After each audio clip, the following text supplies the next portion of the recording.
संत मत धारा आपकी सेवा में प्रस्तुत।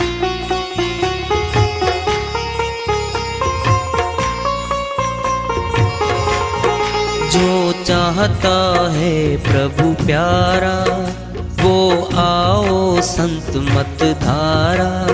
भक्ति भेद बता कर सारा वो कर दे भव के पारा। जो चाहता है प्रभु प्यारा वो आओ संत मत धारा। भक्ति भेद बता कर सारा वो कर दे भव के पारा। जो चाहता है प्रभु प्यारा।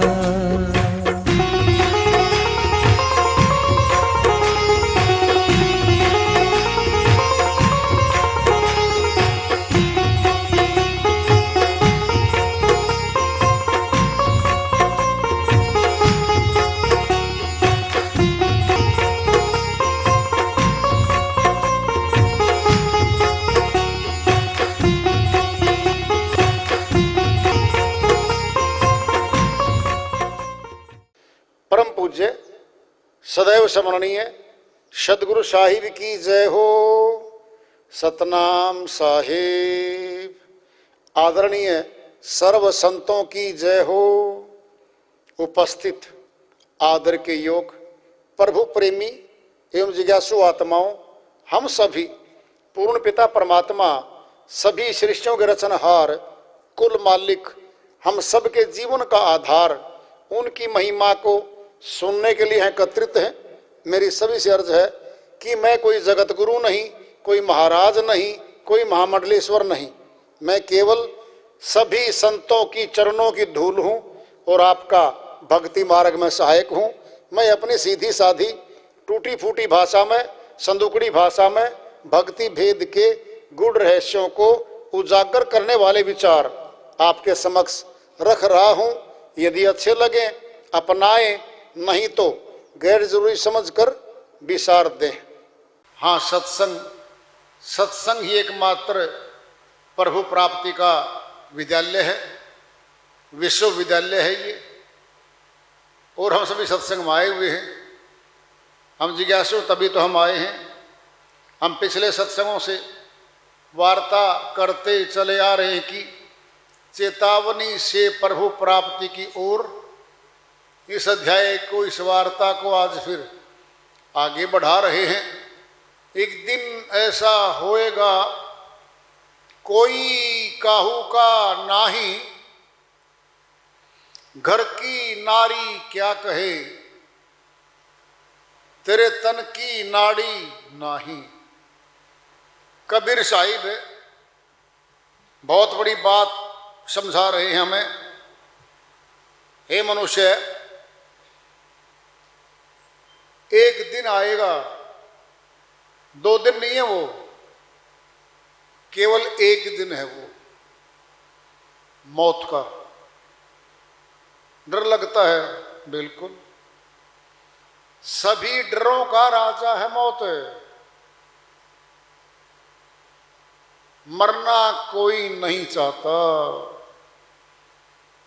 लेकिन पूछो जानकारों से जो समझ चुके हैं, एक दिन मौत आएगी। क्या होगा उस परिवार से, उस घर से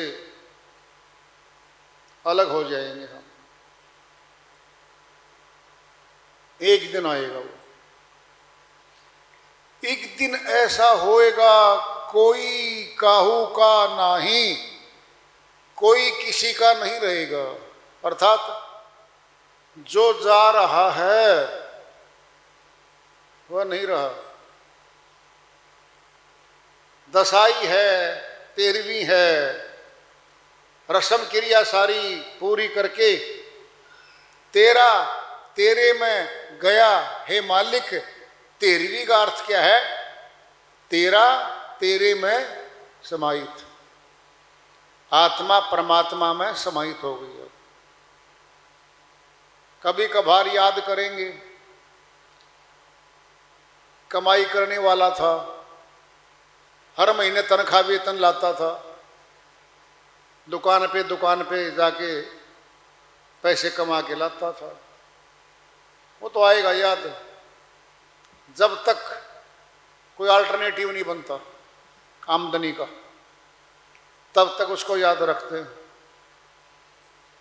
धीरे धीरे सब भूल जाते हैं भाई। कोऊ काऊ का नाही, घर की नारी क्या कहे, तेरे तन की नाड़ी नाही। तू घर की नारी अपनी पत्नी की चिंता करे बैठा है, तेरी नाड़ी जो लगी हुई है, जो चटक चटक कर रही है, हृदय गति से जुड़ी है, ये सीधा हृदय गति से जुड़ा हुआ है। हमारे वेदाचार्य, आयुर्वेदाचार्य, 3 नाड़ी हैं और तीनों ही रोग हैं, वात पित्त कफ, और तीनों की जांच पड़ताल कर देते हैं वो। लेकिन एक और बच गई जांच पड़ताल, वो क्या है? जीवन और मौत। नाड़ी बिल्कुल बंद हो गई। अब कह रहा वेद गया भाई, नहीं है इसमें कुछ। हृदय गति को देखेगा, नाड़ी गई, फटाफट कार्य होते हैं ये। हाथ की नाड़ी गई, दिल धड़क रहा, दिल भी धड़कना बंद, मस्तक गर्म है, मस्तक भी ठंडा हो गया। कहेंगे अब गया भाई। आखिरी मस्तक ठंडा होते ही क्या है? गई शक्ति। शक्ति कहां थी? वो अंदर थी। कोई विज्ञान का कोई इंस्ट्रूमेंट ऐसा नहीं बना जो शक्ति का फोटो खींच ले, कैमरे में कहीं रिकॉर्ड कर दे कि ये शक्ति तो ये थी।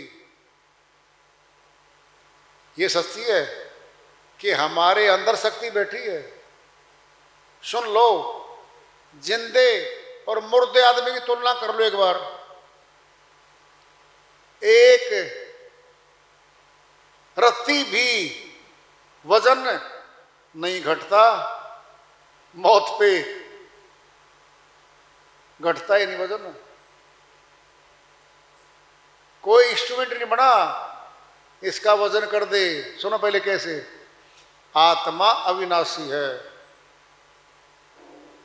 सारे माप तोल हमारे नाशवान है। फिर नाशवान छू भी नहीं सकता, विनाशी को नहीं छू सकता। इसीलिए मनुष्य कहता है मजबूर हो गए, हम मजबूर हैं जी। डॉक्टर साहब कहेंगे जी जब हम मजबूर हैं जी, न टीके लगते, ग्लूकोज बंद हो चुका है, खून की जो बोतल लगी हुई थी, यूनिट चल रही थी, वो बंद हो गई है।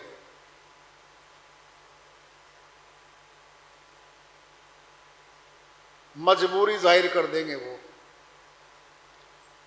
जी, अब हमारे बस का नहीं है। जो गया है,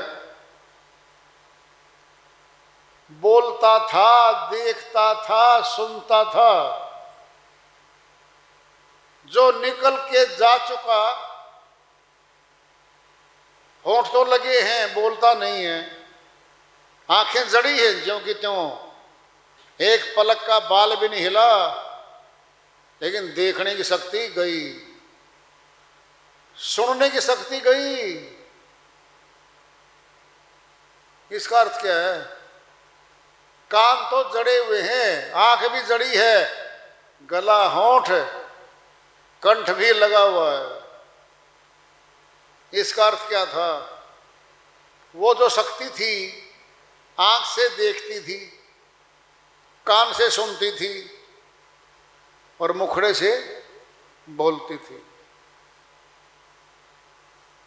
इसका अर्थ क्या है? शरीर छोड़ने के बाद भी बोलती होगी वो, सुनती भी होगी वो। बोलो, क्योंकि सूक्ष्म शक्तियां उसके पास हैं। हमारा विषय तो नहीं है, लेकिन आपको बता दें, जब परकाया प्रवेश सिद्धि है, दूसरे शरीर में भूतवत आत्मा आती है, प्रवेश कर जाती है। जरा देखना, अब बाहर खड़ी है, बोल नहीं रही है, वो अंदर आएगी, आते ही कब्जा हो जाएगा। कहां पे? मस्तक पे कब्जा कर लेती है वो। सुनना फिर क्या होगा? वही बोल लेगी, सुनेगी और देखेगी। बाहर गई, न हमें दिख रही है वो, न पकड़ मार रही है वो, है तो जिस प्रकार भूतवत वो आती है, वो देख रही है, ये फला फला बैठे यहां पर, नाम लेती है सबके, सारे घर वालों के नाम, चाचे ताऊ बाप, सबकी खबर पूरी देवेगी वो। बोलो कब तक की? इस जन्म की जो देखा था उसने, और अंत काल में मौत कैसे हुई थी उसकी, सारा बखान बताएगी वो। मैं ऐसे मरी थी, भूतखानी में है वो, अधोगति में गई, गति नहीं हुई आगे। जब वो आके बोलती है, देखो ये इलाज शुरू, वो छोड़ गई शरीर को, अब तो नहीं बोलती। इसका अर्थ क्या है? कि उसकी आवाज और सुनो, भाषा उसी की होती है। कभी चेक करना हो ना, कभी देखना हो तो देख लेना, कभी मौका लगेगा तब वो अपनी भाषा बोलेगी। पंजाबी जानती है तो पंजाबी बोलेगी वो, हिंदी जानती हिंदी बोलेगी, और जानती वो हरियाणवी है तो बिल्कुल हरियाणवी भाषा बोलेगी वो। जिसके शरीर में बैठी है ना, वो तो चुप होली है, उसको बंद करके बोलती है वो। इसका अर्थ क्या है? कि मौत नहीं होती इसकी, ये नहीं मरती। तभी श्री गीता में कहा है अर्जुन को, अध्याय 2 से श्लोक 46-26 तक, हे अर्जुन, आत्मा तो अजर अमर अविनाशी है, इसका नाश नहीं होता, नहीं मरती है। ये तो कर्मानुसार नए नए तन धारण करती चली जा रही है और आवागमन से बंधी हुई है, और यही इसके दुख का कारण बना हुआ है। कह रहे साहिब, अरे घर की नारी की क्या बात कर रहा, तेरी नाड़ी बंद होनी भाई। फिर क्या करें? सोचो, पहले मौत के बाद जन्म है, अगला तन है।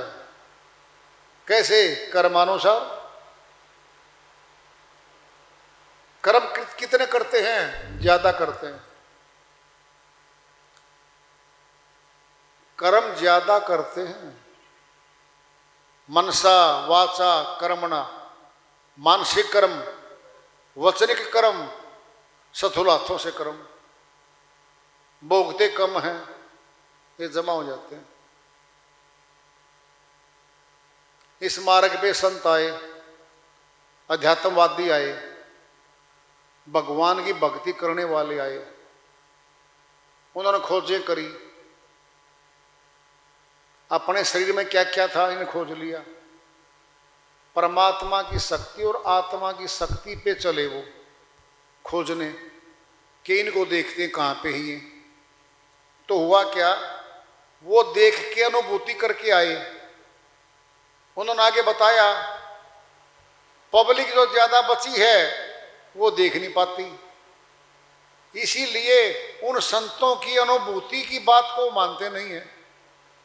क्या कहेंगे, हमें दिखा, वो दिखा नहीं सकते। क्यों? ये बाहरी नेत्र वहां चलते नहीं है, फोटो खींच नहीं सकता कोई। उसी की पढ़ाई पढ़े कोई अध्यात्म विद्या और खुद करे और वहां पहुंचे जहां दर्शन होते हैं, फिर कहेगा हाँ जी बात भी सच्ची है, वाणी भी सच्ची है, इनका ज्ञान भी सच्चा है, और वो अनुभूति होती है। ये देखने वाले, ये करने वाले पूरे संसार में मुट्ठी भर भी नहीं है। आप कहोगे जी ये कैसे? लाखों लाखों शिष्य गुरुओं के बैठे, करोड़ों बैठे हैं, फिर क्या है? ये दाखिला है वहां,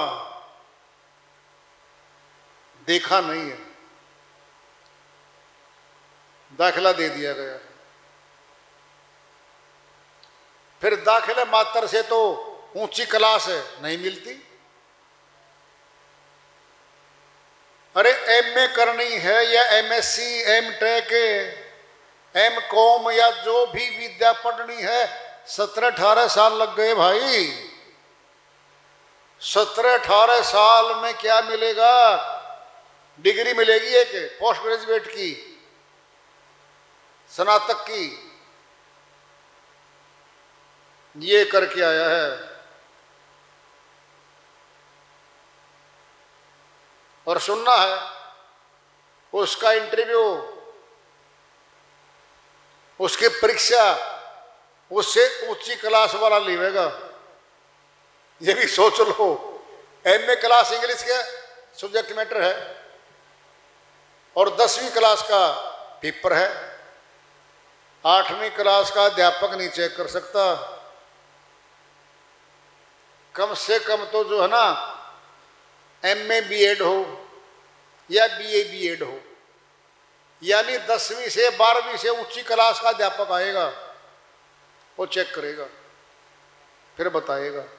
अध्यात्म विद्या भी ऐसे ही है, उसके लेवल से ऊंचे होगा वो चेक करेगा, वो बताएगा कि इनका ज्ञान यहां तक का है। बहन मीराबाई आई, सहजोबाई, दयाबाई, गणिकाबाई, कमाली बाई, दयाबाई, बहुत आई है महिलाओं में। पुरुषों में बहुत आए हैं, लेकिन थोड़े हैं। लिख लोगे 200, 400, 500, 1000, 1000 तो कुछ भी नहीं हुए। 750, 780 करोड़ आबादी है लगभग संसार की आज, बहुत थोड़े हैं वो जो परमात्मा को देख चुके, जो अनुभूति कर चुके, बहुत थोड़े हैं वो लोग। ज्यादा कौन है? नहीं देखने वाले। फिर मेजोरिटी तो उनकी है जिन्हें देखा ही नहीं। मेजोरिटी परिवेल भाई, यहां तो मेजोरिटी वालों का राज रहता हर समय।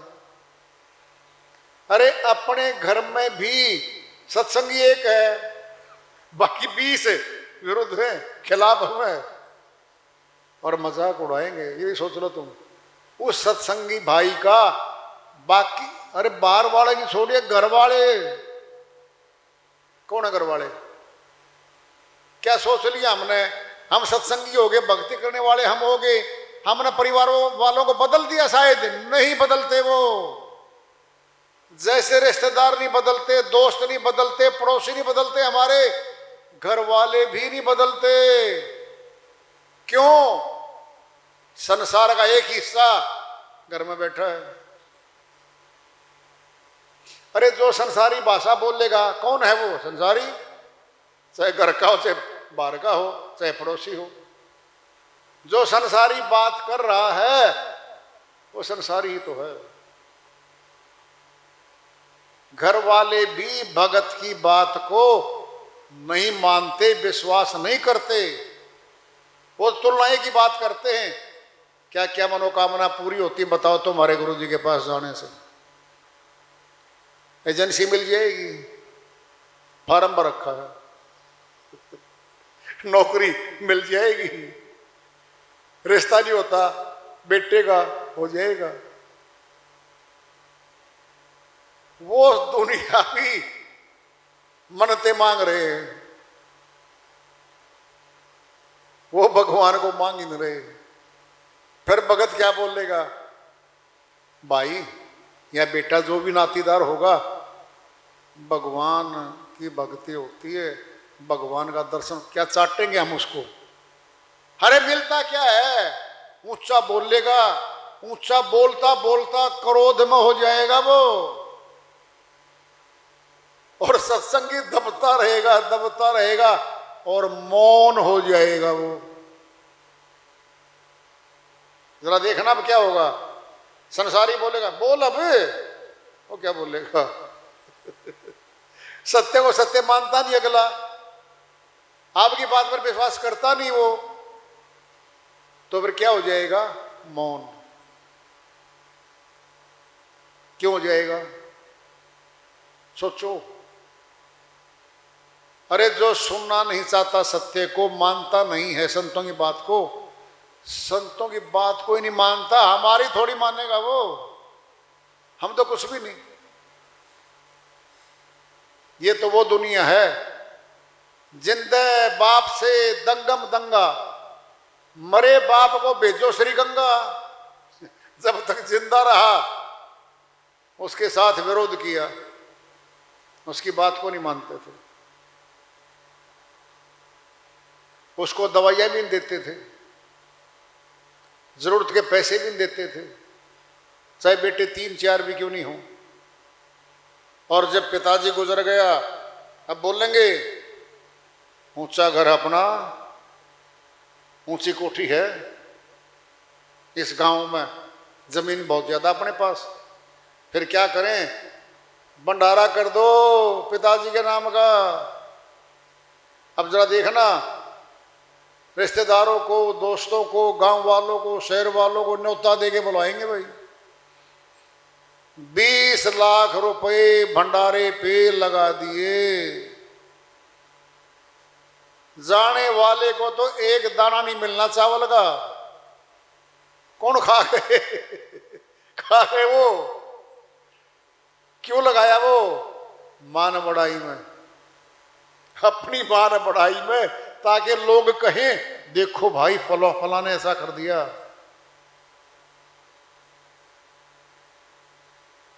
एक पड़ोसी बोला, अरे मेरे भाइयों 20,000 रुपये तुम्हारे पिता ने मांगे दवाई के, और तुम चारों भाइयों ने दिए तक नहीं। वो बिना दवाइयों के मिले, वो घर में बीमार रहा, आज तुम 20 लाख लगाते हो। क्या बोलेंगे? ताऊ जी, अंकल जी, आप तो चुप रहो, आप चुप रहो।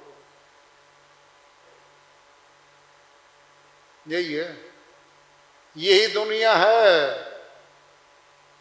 संतों ने खूब ताकत लगाई है, गली गली गए हैं, दिन रात गए हैं, गर्मी सर्दी में देखी उन्होंने, खूब समझाया है, लेकिन इस जगत ने नहीं मानी भाई। ये मानता ही नहीं कभी, जाने के बाद मानते हैं।